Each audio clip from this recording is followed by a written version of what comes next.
What's good everyone, my name's Zayas, and today I'm going to be reviewing Ryuma no Gagou by Miyashita Hiroki. You may know Hiroki more for his most recent work, Yakuza Reincarnation, which is a pretty good series, but he has had several serializations throughout the course of his career, most of which were Seinen manga, a lot of action comedy series, and I'd say Ryuma no Gagou is the most standout series among his early days. Quick warning, Hiroki is not the most popular mangaka, and a lot of his series haven't been translated into English, including this one. It's not fully translated yet, so if you are looking for a fully translated work, I would recommend Yakuza Reincarnation, which is currently updating, but most of his works actually aren't fully translated. Hopefully somebody decides to finish translating it, although I am kind of doubtful considering how long it's been finished, but whatever. The intro to this series can be a little confusing. It ends up jumping from different characters and different time periods a lot, especially in the first few chapters, but once you get past that, it gets a lot more clear as to what's happening. Although I think the intro could have done with a little more clarity, I still think he manages to get the general idea across, and it's not the worst introduction. The general idea of this series is that Ryuma is this ancient name which people have carried for hundreds of years, and it inspires hope in the human population, and at the same time it's a pretty heavy burden for those who choose to carry it.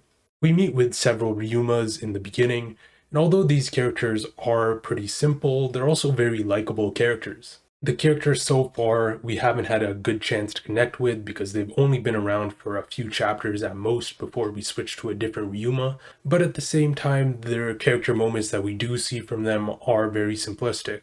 It'll be something like, oh, I'm not good enough to be Ryuma because I let all these people die, or something like Ryuma nobly sacrificing himself so that the future can carry on. And although these moments aren't the most unique or interesting, I still think they get the job done and they do their purpose. I even managed to like some of the Ryumas despite the limited time we see them, especially the Gorilla Ryuma and the Wire Ryuma. I'd say the art can be good at times, but sometimes it can be a little less good.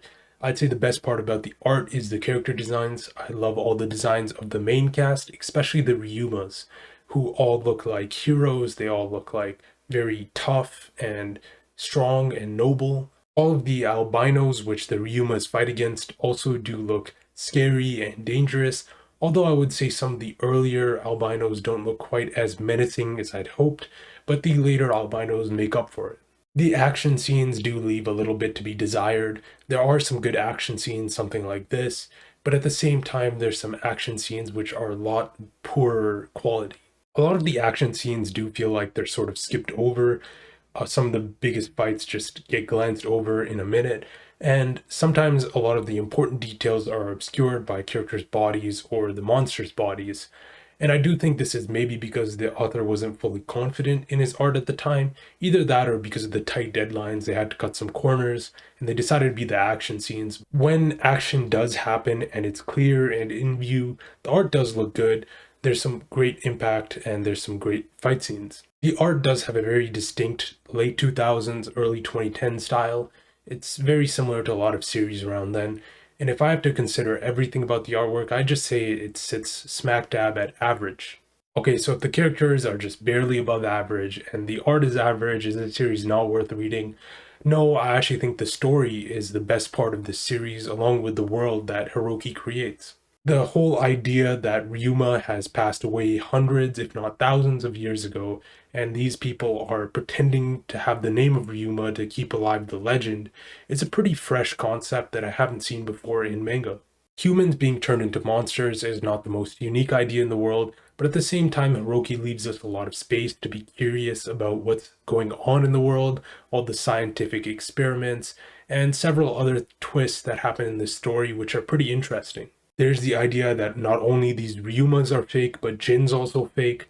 We also don't know if the real Ryuma actually died, as we didn't visually get to see Ryuma die, even though we assume he did because he collapsed in that tower. Also, if they destroy these towers which are making these albinos, they're also destroying the inhabitable earth around that area, meaning they're destroying their own earth by doing this. The technology that these characters use to fight off albinos is likely linked to albinos and how they were created hundreds of years ago. Regardless, this story is very interesting and exciting. There's tons of things to be curious about. There's lots of hints scattered in here so you can look forward to what comes next. And there's lots of twists, like being unable to defeat the albinos without dooming themselves and how they're going to overcome that. Hopefully the series is translated. It's a pretty decent series, and I feel like this is a strong 6 to a light 7. Thank you everyone for watching. Make sure to like, subscribe, comment, everything. And I'm sorry for uploading this late. I said I would upload it last week. I uploaded this week, but hopefully I'll be able to upload quicker next time. I have a feeling I'll be able to do 2, 3, maybe videos a week. So look out for that, and I'll probably be doing more popular series. If you have any suggestions, let me know.